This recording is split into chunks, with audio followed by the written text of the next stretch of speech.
O tema da mensagem de hoje é rejeitado. Repita comigo: alguém foi rejeitado,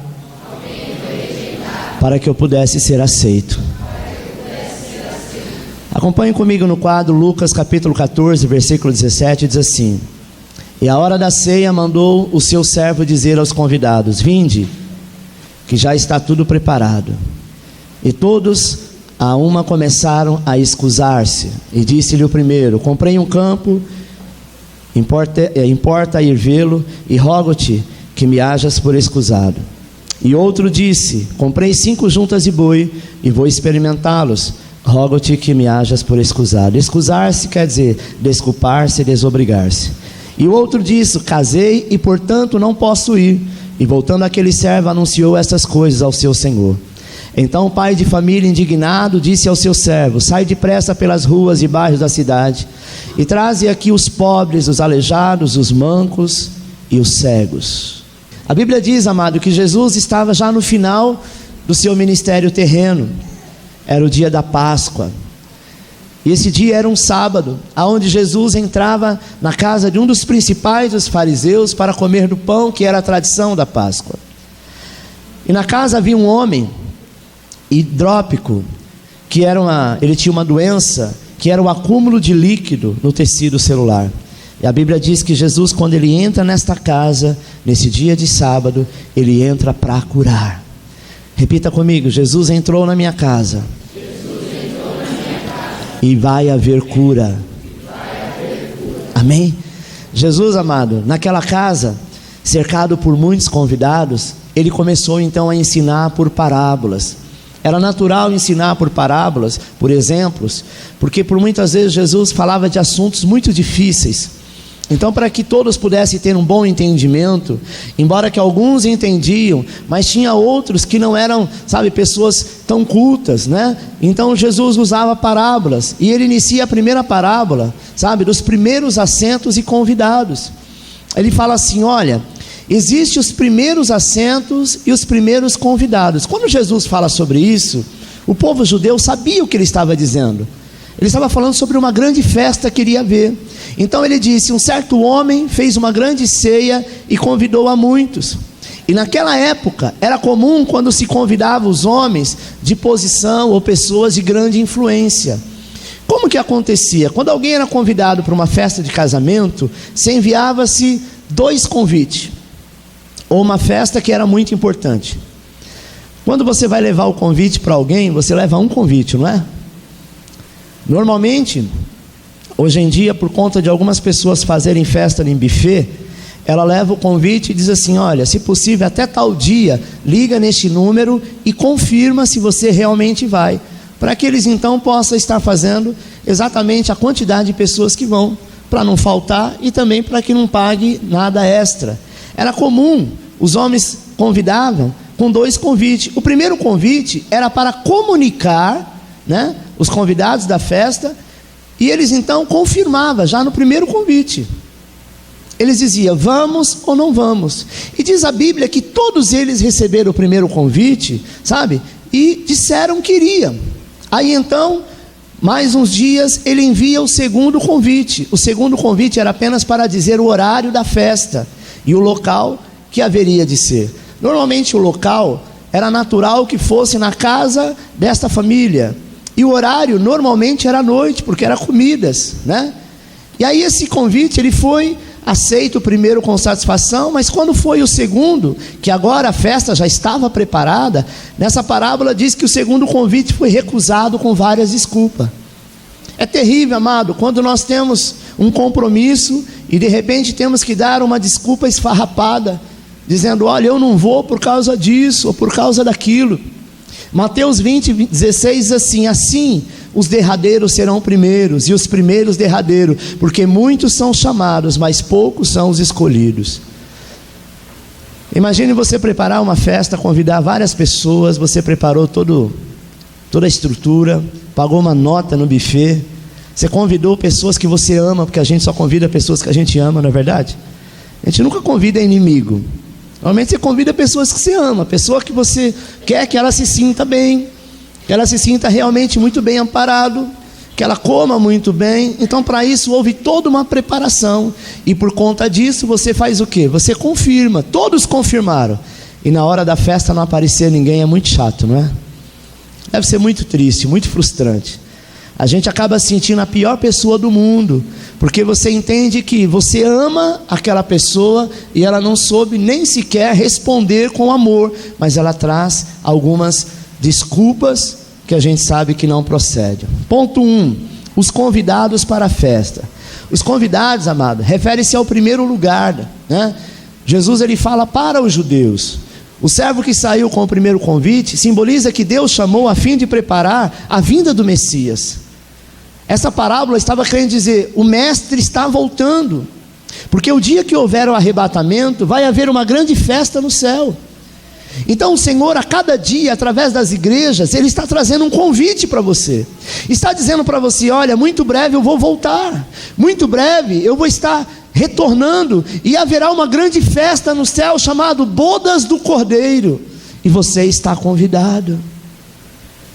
Às vezes nós vamos à igreja, nós aceitamos a palavra, ouvimos, nos agradamos do louvor, mas quando nós devemos nos preparar para encontrar com Ele, por muitas vezes nós dizemos que não é tempo ainda, que não é chegado a hora, e que talvez não é bem isso que você queira. João Batista, amado, a Bíblia diz que rogara às autoridades de Israel para que se preparasse para a festa, porque sabia que isso iria acontecer. Ele estava falando de Jesus que estava chegando, e mesmo assim todos eles rejeitaram, mesmo assim todos eles negaram. O servo que saiu com o primeiro convite simboliza que Deus nos chamou a fim de preparar para a vinda do Cordeiro. A cada dia, dos sinais que nós temos visto, são convites que o céu tem feito, dizendo, se prepara, porque não vai demorar muito tempo para Ele voltar. São sinais que nós temos visto, amado. Recentemente saiu uma matéria muito grande, e que foi distribuída está até no site da NASA, falando da lua de sangue. Eu já ministrei sobre isso aqui. E essas luas de sangue, elas começaram em alguns acontecimentos, logo depois que Israel voltou a ser pátria, começou-se as luas de sangue, e que de tempo em tempo ela se manifestava. E por acaso ou não, toda vez que a lua de sangue se manifestava, era a época da Páscoa, no mundo inteiro, e a Páscoa celebrada em Israel. A celebração da Páscoa é a celebração do Cordeiro, é o Cordeiro que se fez homem e que morreu para a salvação. E a partir do ano passado, a NASA divulga isso. A NASA não é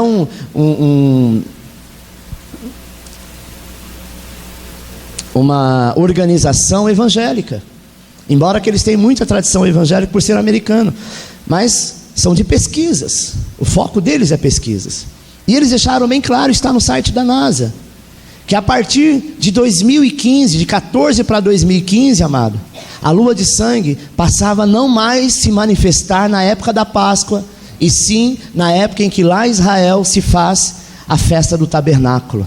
A festa do tabernáculo quer dizer que o grande rei se coloca de pé para julgar. Isso aponta para que Jesus que está voltando. E o Senhor, amado, Ele não nos deixa enganados, Ele sempre vai nos mostrar através de sinais o que Ele quer fazer, o que Ele tem feito. E Ele disse, prepara, porque a festa já está preparada, o convite está sendo ignorado, mas as pessoas precisam entender, como diz o livro de Atos dos Apóstolos, que é o relato da igreja de Jesus Cristo, que no primeiro século, com os gentios, foram alcançados pelo Evangelho. O significado da festa. A ceia é uma figura da rica graça que estava para alcançar os homens através de Cristo, amém? A salvação, teoricamente, veio primeiro para os judeus, porque foi lá que ele nasceu, ele era judeu, e ele queria salvar este povo, porque havia uma promessa, né, de Abraão, dizendo que a salvação viria.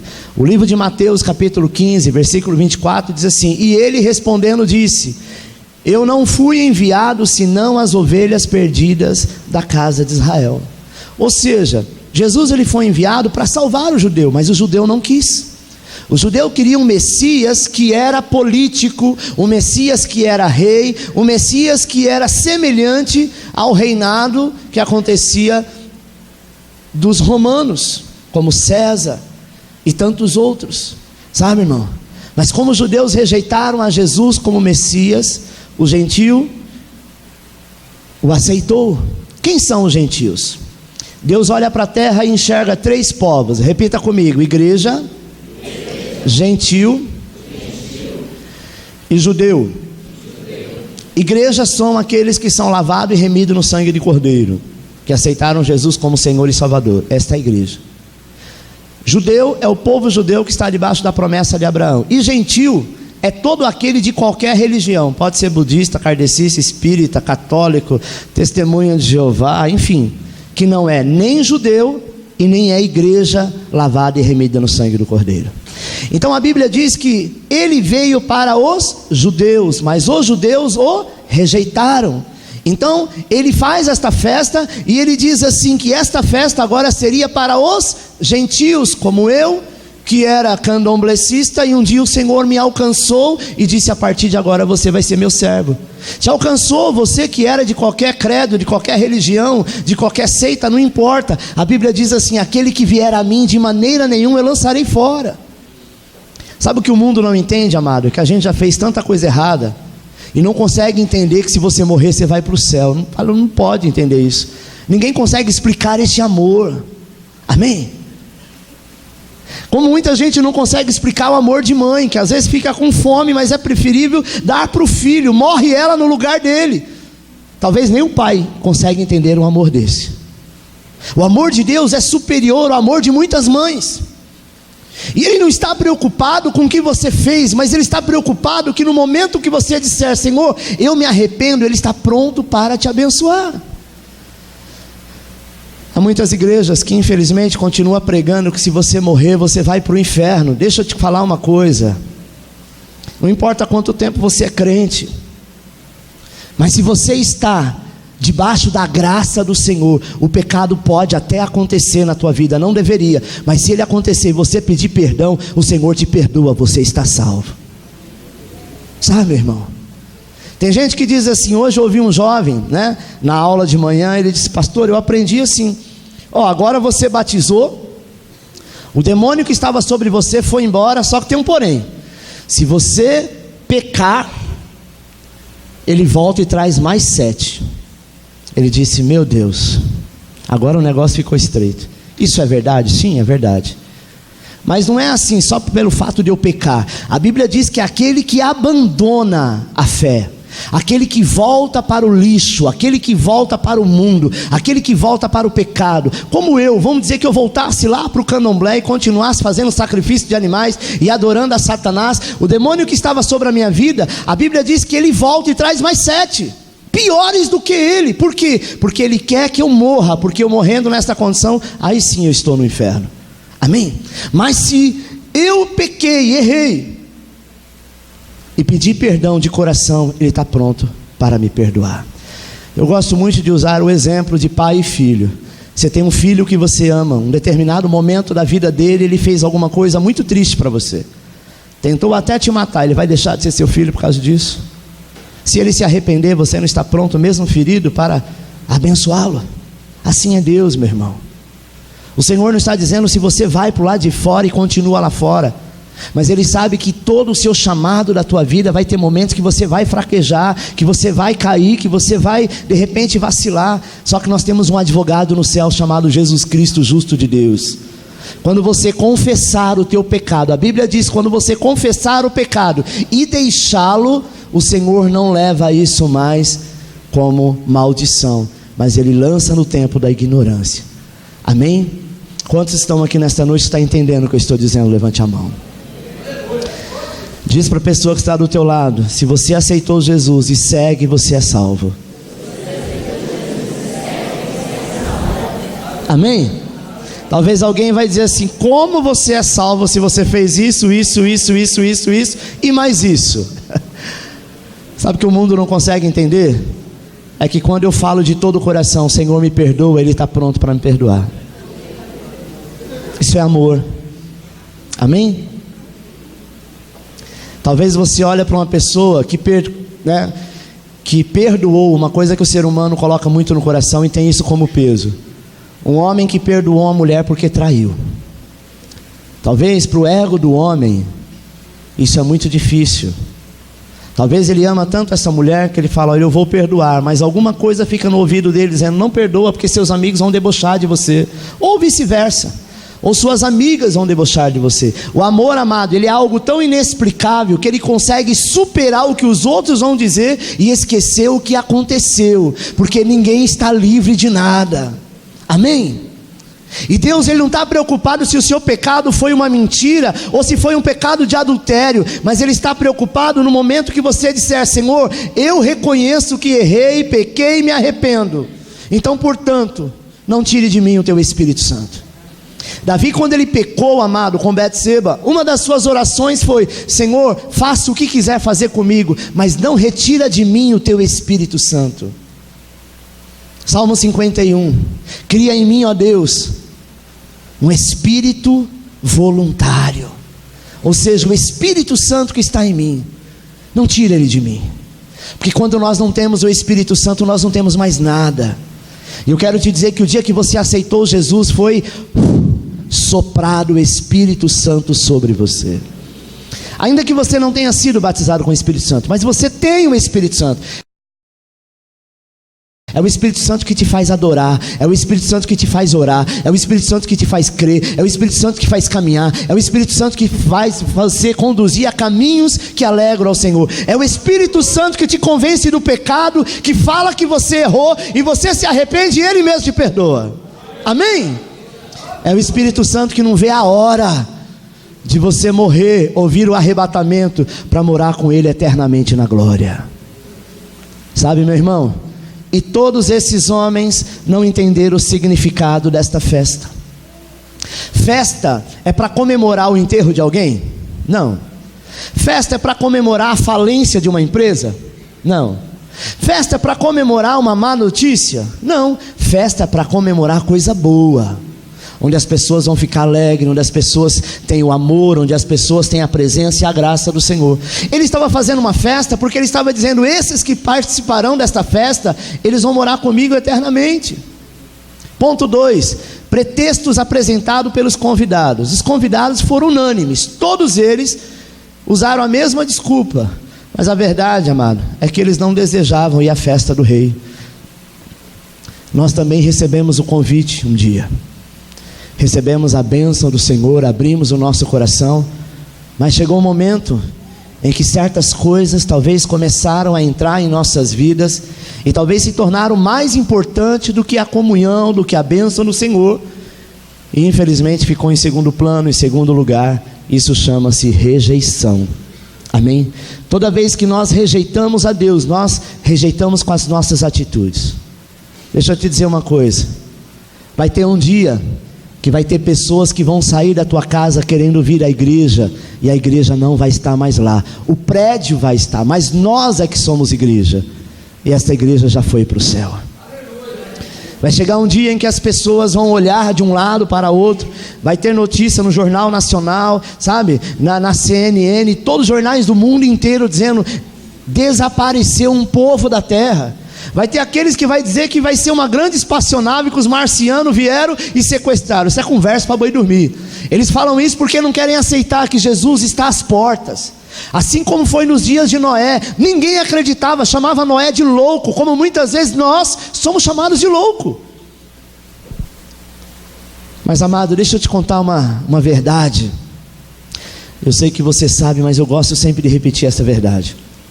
Existem muitos deuses no mundo, pessoas que um dia foram boas, e aí eles acreditam que essas pessoas viraram deuses, mas elas estão mortas.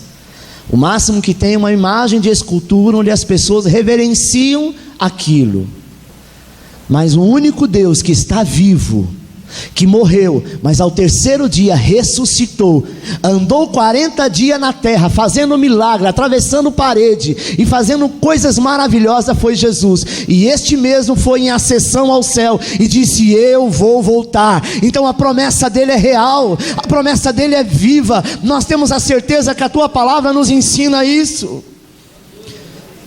Sabe, irmãos, tantos anos eu servia a demônios e não sabia que era demônios, achava que era de Deus, que eram espíritos de luz, anjos de luz. Amém, era uma ignorante. Eu não estou aqui para criticar quem acredita nisso, porque eles não foram abertos a sua mente ainda. Mas eu nunca vi, em todo o tempo que eu praticava a religião da Umbanda e do Candomblé, eu nunca vi um Deus tão presente, nem os demônios que incorporavam em mim, como é a presença do Espírito Santo em nossas vidas. Porque o Espírito Santo, ele não precisa incorporar, entrar dentro de você. Ele, de uma forma mansa e suave, como uma pomba, ele pousa sobre você e te dá a ordem de comando. E toda vez que nós começamos a buscar ao Senhor, a orar ao Senhor, a estar próximo dele, ele está cada dia mais perto de você. O demônio, o orixá, o guia, o caboclo, o preto velho, seja lá o que for, precisa de invocação, precisa de sangue, precisa de sacrifício, precisa de vela, precisa de despacho, senão ele não vem. Precisa de uma invocação, sabe? Não pode ficar de braço cruzado, mão cruzada, não pode ter nada cruzado como está este dedo, porque senão não vai acontecer. Deus não precisa. Você pode estar cruzado, você pode estar, sabe, pelado, você pode estar vestido, você pode estar na montanha, você pode estar abaixo da terra. Quando você clamar, assim como Jonas clamou, verdadeiramente ele te ouvirá, porque ele está vivo. E uma coisa que é boa, sabe o que é? O Senhor está dentro de nós. No Velho Testamento ele pousava. No dia que você aceitou Jesus, ele veio morar dentro de você. Sabe, meu irmão, quando de repente você ouve uma palavra, um louvor, que você tem este arrepio gostoso, que você sente aquele fogo, isso é Deus. Às vezes você fala, como é que Deus tão grande, tão maravilhoso veio me visitar? Letra A diz o seguinte: o primeiro convidado disse: comprei um campo e preciso ir vê-lo. Preste atenção. A desculpa esfarrapada deste primeiro. Este primeiro disse assim: olha, eu comprei um campo sem ver. Imagina um judeu comprando um terreno, um sítio, uma fazenda sem ver. Primeiro que judeu não faz isso, que é um povo muito desconfiado. Mas a desculpa que ele deu foi assim: olha, eu comprei, um campo e eu preciso ir lá ver esse campo, por isso que não dá para mim ir na festa. Amado, um judeu seria a última pessoa no mundo a comprar gato por lebre. A ceia era à noite, não era de dia. Não teria problema algum ele ir ver o campo no dia seguinte, porque quem que vai ver campo, terreno à noite? É igual comprar carro à noite. O carro já é preto, você vai comprar à noite? O cara fala, pode olhar, vê se você vê algum defeito. Ô irmão, por mais luz que tenha, não dá para ver. De noite não se faz negócio. De noite é um tempo de descanso, ou tempo de celebração. Amém aí atrás? O que nós precisamos fazer é entender que o chamado do Senhor é direto, e você tem a oportunidade de dizer, eu vou ou eu não vou, eu quero ou eu não quero. Não podemos dar desculpa, porque isso entristece o coração do Senhor, e nós o fazemos de rejeitado. Sabe, amado, Jesus ele estava apenas contando uma parábola. O problema é que tem muitas pessoas que estão mais preocupadas com seus investimentos do que com a ceia do Senhor. Infelizmente tem muitas pessoas que estão preocupadas mais com o seu trabalho. Um dia eu falei para um jovem, esse trabalho não é de Deus, ele arrumou um emprego no Extra. Não tenho nada contra o Extra, nem contra Carrefour, nem contra mercado nenhum. Mas o emprego que você vai trabalhar todos os dias, só vai ter uma folga na semana, que é na segunda-feira, e é justamente no horário de culto, não pode ser de Deus. Não é verdade, irmãos? Eu batizei ele num dia, na outra semana não o vi mais. O vi acho que 2, 3 anos depois, caído, prostrado.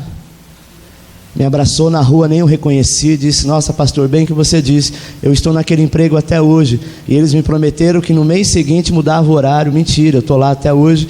E olha, se eu disser para o Senhor que eu estou devendo mais do que eu ganho, e eu não sei onde foi parar esse dinheiro, e eu não fui mais para a igreja. Achei que eu iria numa igreja próxima da minha casa, porque tinha um horário lá que dava, mas eu acabei não indo. Enfim, tudo que eu fiz, fui chamado, mas simplesmente olhei para trás. Sabe, irmãos, nós somos chamados por Ele para receber a bênção. Alguém te convida e diz assim: olha, você foi premiado porque você foi no mercado tal, preencheu um cupom e você ganhou uma TV Full HD, 47 polegadas, 3D e tudo mais. Você tem duas opções. Se você realmente esteve nesse mercado, preencheu, deixou o seu nome, o seu celular, então é verídico. Não custa nada ir lá ver, custa. O máximo que vai acontecer foi um engano, mas um engano muito sutil até, não é?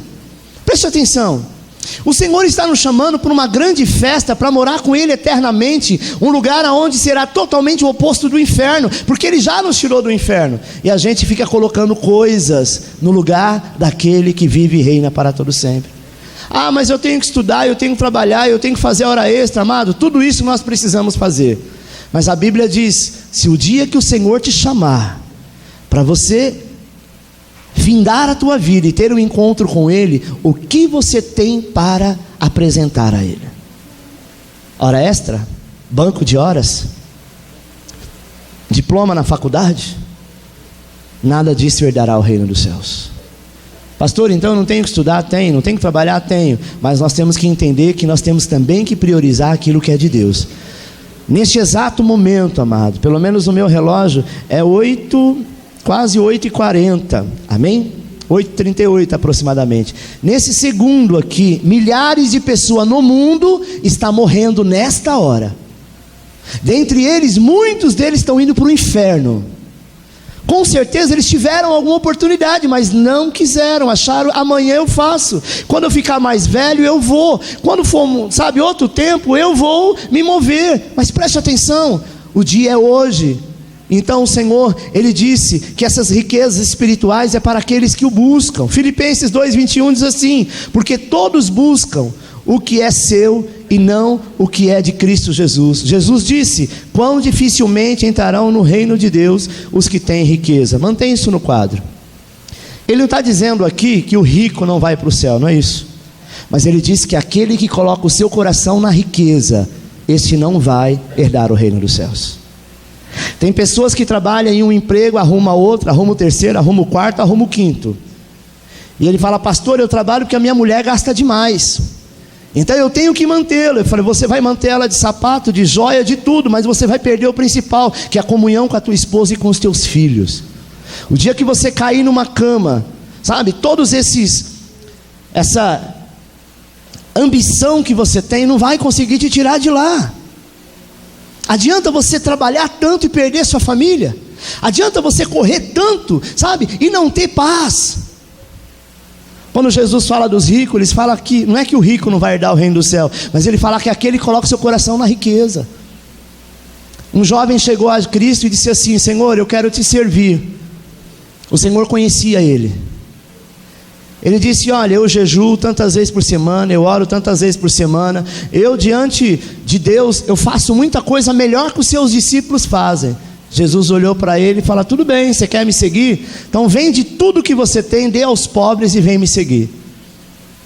Ele parou, pensou, porque o coração dele, o tesouro dele era o dinheiro. É fácil, amado, nós darmos alguma coisa para alguém quando lhe sobra. Eu posso dizer: olha, eu sou uma pessoa que ajuda os orfanatos, eu sou uma pessoa que ajudo, o asilo, eu sou uma pessoa que dou bastante cestas básicas, faço isso e aquilo, porque me sobra, porque não me custa fazer isso. Eu quero ver você fazer isso, você dividindo aquilo que tem dentro da tua casa, se você vai ter essa mesma proporção, porque aquilo que sobra, amado, é fácil, tem pessoas que R$1.000 é dinheiro de gorjeta, e outros trabalham o mês inteiro para ganhar 1.000. Não é verdade? Não tem pessoas assim? Então, se ele ajuda alguém com R$1.000, ele não está fazendo nada, porque ele faz aquilo que lhe sobra. É por isso que essas pessoas acham que fazem muito, e Jesus disse: vocês não fazem nada, porque vocês fazem aquilo que lhe está sobrando. O segundo convidado, letra B, disse assim: comprei 5 juntas de boi e vou experimentá-lo. Ele achava, amado, que os seus bois estavam em primeiro lugar, e ele então se convenceu de que o anfitrião que o convidava não tinha direito algum sobre o seu tempo. Amém? Tem gente que fala: não, eu tenho que ter um tempo para Deus, mas eu tenho que ter um tempo para as minhas coisas. Concordo plenamente, mas a Bíblia diz: buscai primeiro o reino dos céus e a tua justiça. e as demais coisas lhe serão acrescentadas.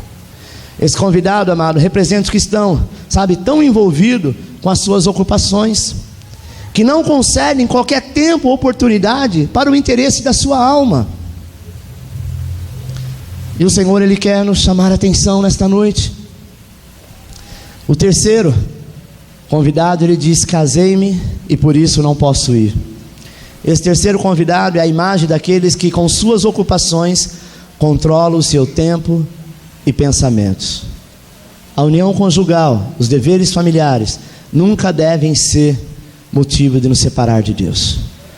Conheci uma jovem que estava sempre na igreja e ela não podia ter filhos, já tinha 6 anos de casada.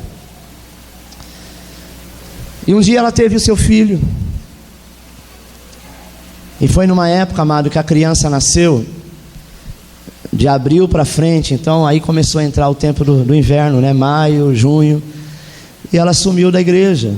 Foi em parto normal, foi tudo bem, já estava fazendo. Um dia eu a encontrei no mercado, estava uma garoa, ela cobriu a criança, falou: olha, pastor, meu filho. Eu vi aquela criança muito bonita. Falei: minha irmã, por que você não está indo na igreja? Já tem 2 ceias que você não vai. Pastor, eu tenho que vigiar. Olha o tempo como está frio, né? Eu falei: então, você tem que vigiar tanto, você não podia mandar outra pessoa, uma plena garoa dessa, vir no mercado, você tenha que vir a trazer a criança. Que vigilância é essa? Então na igreja você não pode ir, porque você tem que vigiar pelo fato do teu filho estar doente. Ela disse: então, pastor, eu tive essa criança tem vários problemas. Nasceu o primeiro mês, né? Estava numa boa, 1 mês e meio numa boa. No segundo mês começou a ter umas complicações. Eu disse: minha irmã, é tempo de você correr aos pés daquele que pode curar. Porque a sua vigilância, porque está frio, ou porque está garoando, porque está chovendo, não adiantou nada. Porque se Deus não fizer a obra, ninguém mais pode fazer. Se Deus não cuidar, a Bíblia diz: em vão vigia a sentinela. Sabe, irmão, eu não digo para você fazer loucura, mas aquilo que é nossa responsabilidade, aquilo que o Senhor pediu para que nós possamos fazer, façamos a nossa parte, porque eu tenho certeza que Ele sabe recompensar, e recompensar muito bem. Terceiro, os convites para a festa é feita aos gentios. Hoje em dia as pessoas são convidadas à festa do Evangelho, mas reagem ao convite da mesma maneira que se referiu a essa parábola.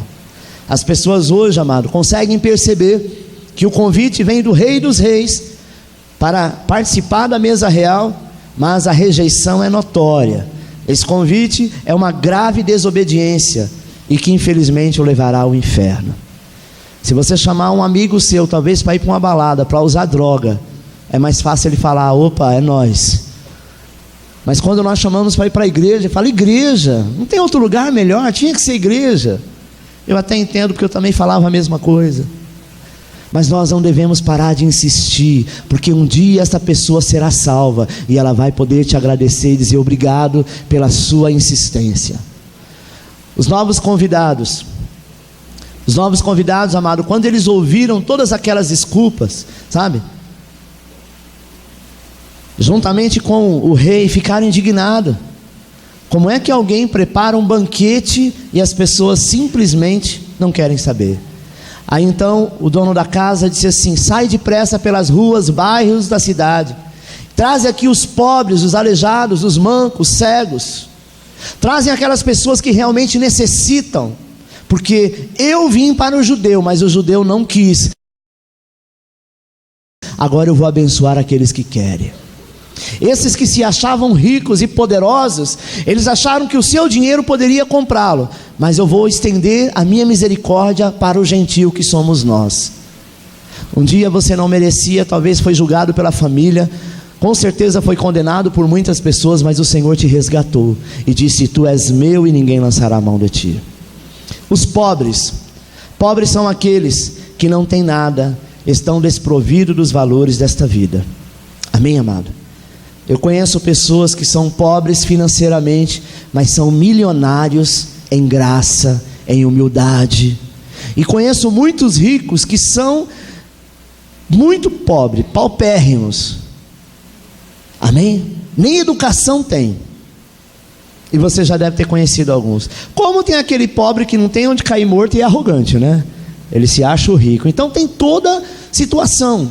Mas quando a Bíblia diz que ele convidou os pobres, ele convidou aqueles que não têm tanta habilidade de ter tantos valores, são desprovidos dos valores dessa vida. Porém, amado, são pessoas que têm um coração bondoso. O Senhor diz: é esses que eu vou colocar à minha mesa. O segundo, alejados, são aqueles que têm que ser carregados, estão abatidos, depende da boa vontade de outros. É o homem sem orgulho que se humilha. Não é fácil você ser carregado por alguém, você tem que se humilhar para alguém te levar. Quantas vezes talvez você foi humilhado, quantas vezes talvez você foi, carregado por alguém, e as pessoas ainda falavam que você era fardo. O Senhor ouviu o teu clamor e a tua oração, e hoje te coloca junto à mesa do rei. Terceiro, os mancos, são os que não andam corretamente, eles têm o seu caminhar limitado. É o homem que descobre que na razão humana são limitados para resolver os problemas do seu dia a dia, principalmente do seu caminhar. Sabe, irmãos, quando nós somos limitados em alguma área, nós temos um ajudador chamado Jesus Cristo. É Ele que vai nos trazer toda sorte de bênção. Próximo, cegos, são aqueles que não veem nada, são guiados por outros. É o homem que perdeu o governo em sua vida. Quando nós perdemos o nosso governo e não sabemos mais como agir, aí Deus entra na história e muda toda a nossa história. Aqui está o quadro de nossas vidas. Nós, como gentios, éramos esses pobres, aleijados, mancos e cegos. Mas Deus nos escolheu de maneira que nós éramos. Ele não quis saber da nossa cidadania. Ele não olhou para a sua condição social. Ele não olhou para o seu estado físico, mas simplesmente te amou. Apocalipse 3:20 diz assim: eis que estou à porta e bato. Se alguém ouvir a minha voz e abrir a porta, entrarei em sua casa e com ele cearei e ele comigo. Provérbios 23:26: dá-me, filho meu, o teu coração e os teus olhos observem os meus caminhos. Assim, amado, aconteceu com Noé, assim aconteceu com os profetas da palavra anunciada.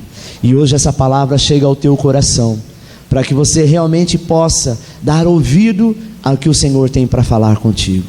Ele foi rejeitado por muitos, e Ele não quer ser rejeitado por ti. Mas eu não vou rejeitá-lo, pastor. Às vezes as nossas atitudes nós o rejeitamos. É muito chato quando você está falando com uma pessoa, ela vira as costas e sai andando, sim ou não? É muito chato quando você está falando com uma pessoa, ela simplesmente deixa falando sozinho e começa a bater papo com o outro. Às vezes nós fazemos isso dentro da igreja. A hora de ouvir a voz, nós queremos compartilhar outras vozes que não vêm do Senhor. O Senhor se sente rejeitado. Mas o Senhor é o único que tem para nós o melhor desta terra.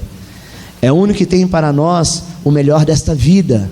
E a palavra de Deus nos ensina que aquele a quem Ele chamou, bem-aventurado é. Tu és um bem-aventurado por estar aqui hoje, sabe?